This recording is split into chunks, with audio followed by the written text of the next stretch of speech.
E tem um ponto interessante, e aí eu vou pedir a sua avaliação se serve de termômetro ou não, Emerson, que você mencionou, que em muitos casos aquele prefeito ele não pôde concorrer, né, e até trazendo aqui o recorte de como vai se dar esse segundo turno, nesse sentido de possibilidade ou não reeleição nas cidades aqui do estado. Mas quem não pôde concorrer efetivamente, não deixou de indicar alguém para que ocupe essa vaga no seu lugar, não deixou de ter ali, né, alguém que foi preparado, um vice-prefeito, uma vice-prefeita, um secretário de educação que foi colocado no páreo para dar continuidade a essa representação daquele grupo político. Nesse caso, quando há, por exemplo, né, o endosso do eleitor para aquele indicado, isso também sinaliza a questão de continuidade, de que, enfim, não é possível a reeleição pela questão da legislação, mas que há aprovação para o trabalho que aquele gestor acabou realizando anteriormente? Ah, sem dúvida. Então, quando a gente fala em taxa de reeleição, nós estamos nos referindo ao critério usado pelo Tribunal Superior Eleitoral do que é o candidato à reeleição. E para o TSE, é candidato à reeleição aquele que foi eleito na eleição anterior, na mesma circunscrição eleitoral e para o mesmo cargo.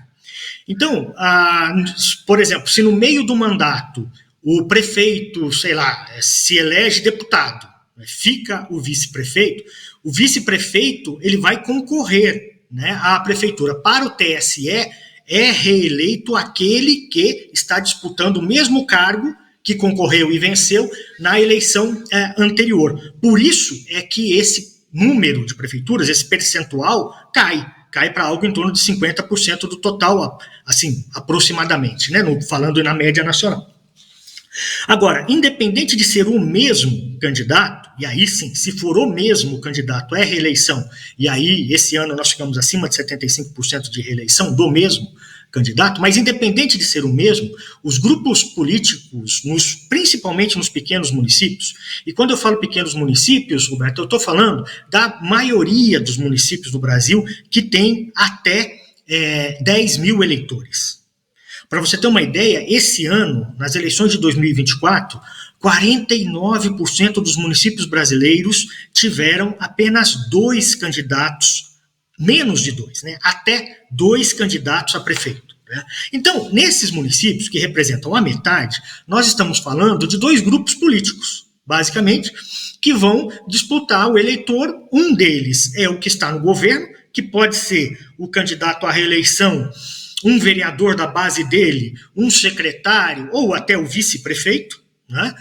Mas ele será identificado com o grupo, e aí pouco importa se é o mesmo partido da eleição passada, o grupo é identificado pelas suas lideranças locais, e tem um grupo que é um grupo de oposição, que não raras vezes já esteve no governo, né, no passado.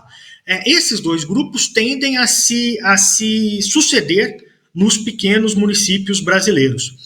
E, como eu disse, nós tivemos dos 5.569 municípios que elegeram prefeitos esse ano, ou estão, né, em vias de eleger em segundo turno, 49% deles tinha até 2 candidatos a prefeito. Nós tivemos, no começo do processo, 90 e alguma coisa, em torno de 100 municípios que registraram apenas um candidato a prefeito. Né? E agora, no final, quando a gente olha a totalização dos boletins de urna do sistema eleitoral do primeiro turno, a gente encontra 220 municípios em que o prefeito eleito fez 100% dos votos válidos. Né? Como é que ele pode fazer 100% dos votos válidos? É porque ele foi o candidato único. Então, para além daqueles municípios que no começo da campanha só teve um partido registrando candidato, ao longo da campanha, a Justiça Eleitoral também impugnou, inviabilizou a continuidade da candidatura em outros 100, cento e poucos municípios, garantindo que, ao final, o eleitor não tivesse nenhuma opção. Isso, em geral, ocorre em municípios pequenos, em municípios menores, né?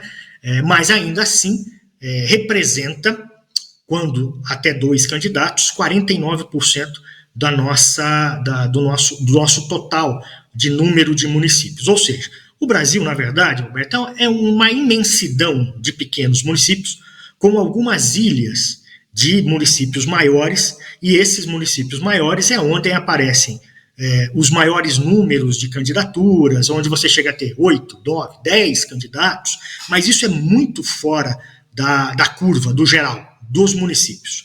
Óbvio que se a gente pegar o número de eleitores, claro que esse pequeno número de grandes municípios concentra boa parte do eleitorado brasileiro. Mas aqui nós estamos falando de prefeitos eleitos. E aí, cada município tem um prefeito, né? Cada município, a representação política é individual do município. Então, tanto faz se é o prefeito do município com 5 mil ou 500 mil ou 5 milhões de eleitores. Vai ser um prefeito eleito de qualquer maneira, e isso é que entra nas estatísticas lá de taxa de reeleição e indicação. Então, para concluir a resposta à sua pergunta, de fato, você tem 2 grupos políticos nos municípios, na maior parte dos municípios brasileiros. Eventualmente, um desses grupos se divide e apresenta lá 2 candidatos, e aí você acaba tendo 3, 4 candidatos, mas isso é raro, né? Em metade dos municípios isso tende a não acontecer